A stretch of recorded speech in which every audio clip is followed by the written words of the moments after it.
उत्तर प्रदेश की राजनीति की बात हो और उसमें ट्विस्ट न हो ऐसा संभव ही नहीं है। शनिवार 9 जनवरी तक चुनाव की तारीखों के ऐलान होने तक प्रदेश की राजनीतिक हलचल बिल्कुल सपाट सी चल रही थी। सब कुछ सामान्य चल रहा था। जानकारों का मानना था कि अब 10 मार्च को चुनावी नतीजे आने के बाद ही कुछ कहा जा सकता है। लेकिन ये उत्तर प्रदेश है जनाब, यहाँ कुछ भी इतना सामान्य और सीधा नहीं होता। यूपी के सियासी खेल में कब क्या हो जाए कोई नहीं जानता। कल तक जिसकी शह थी उसे कब मात मिल जाए कोई नहीं कह सकता। ठीक ऐसा ही हाल यूपी में भाजपा का देखने को मिला है। 10 जनवरी तक जिस भाजपा को उत्तर प्रदेश में सबसे बड़ी पार्टी के तौर पर देखा जा रहा था, उसकी मजबूती में सपा ने बेहद चालाकी से सेंधमारी कर दी है। योगी के कैबिनेट मंत्री स्वामी प्रसाद मौर्य के इस्तीफे के साथ ही यूपी की सियासत में उबाल आ गया है। 11 जनवरी को यूपी सरकार में कैबिनेट मंत्री स्वामी प्रसाद मौर्य ने यह कहकर भाजपा से इस्तीफा दे दिया कि भाजपा पिछड़ा, दलित और किसान विरोधी पार्टी है। एक समाचार चैनल से बात करते हुए स्वामी प्रसाद मौर्य ने भाजपा पर आरोप लगाते हुए कहा कि बीजेपी को केवल वोट लेने के लिए दलित पिछड़ा वर्ग बहुत अच्छा लगता है, लेकिन जब सरकार में हिस्सेदारी की बात आती है तो दलित पिछड़ा समाज का नेता इनके लिए अछूत हो जाता है।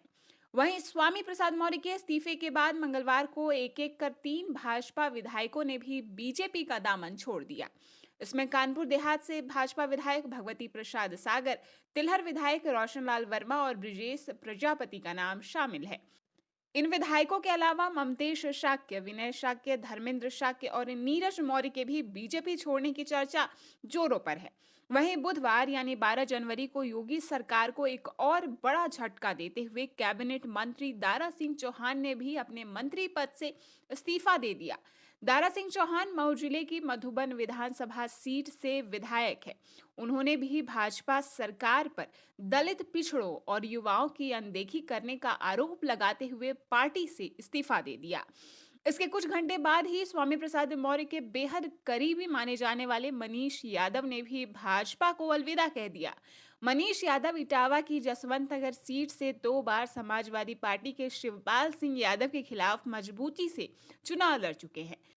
भाजपा से इस्तीफा देते हुए मनीष यादव ने कहा कि हम समाजवादी पार्टी को जिताने के लिए जी जान से काम करेंगे और उत्तर प्रदेश में भाजपा सरकार को उखाड़ने के लिए हमें जो करना पड़े हम वो करेंगे। यानी कुल मिलाकर अगर देखें तो उत्तर प्रदेश की राजनीति में कद्दावर नेताओं में शुमार स्वामी प्रसाद मौर्य और दारा सिंह चौहान के साथ करीब 5 विधायकों ने भाजपा का दामन छोड़ दिया है। राजनीतिक विशेषज्ञों की माने तो भाजपा खुद साल 2022 चुनाव में पार्टी से इन नेताओं का पत्ता साफ करने वाली थी, लेकिन टिकट बंटवारे के ऐलान से पहले ही इन नेताओं ने खुद ही पार्टी से किनारा कर लिया।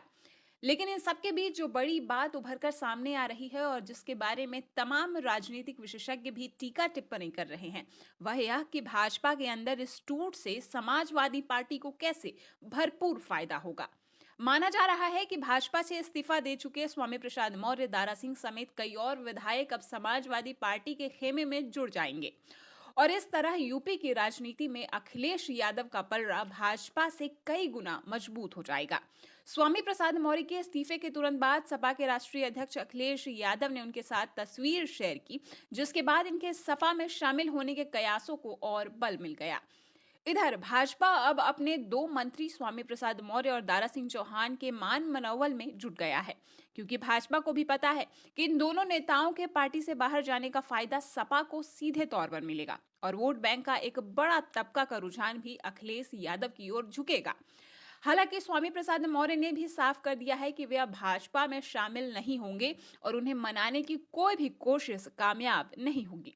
सपा में शामिल होने की अटकलों को खारिज करते हुए स्वामी प्रसाद मौर्य ने कहा कि वे 14 जनवरी को कुछ बड़ा धमाका करने वाले हैं। फिलहाल वे सपा या किसी अन्य पार्टी में शामिल नहीं हुए हैं। अब देखना दिलचस्प होगा कि 14 जनवरी को भाजपा छोड़ चुके ये नेता क्या बड़ा धमाका करने वाले हैं।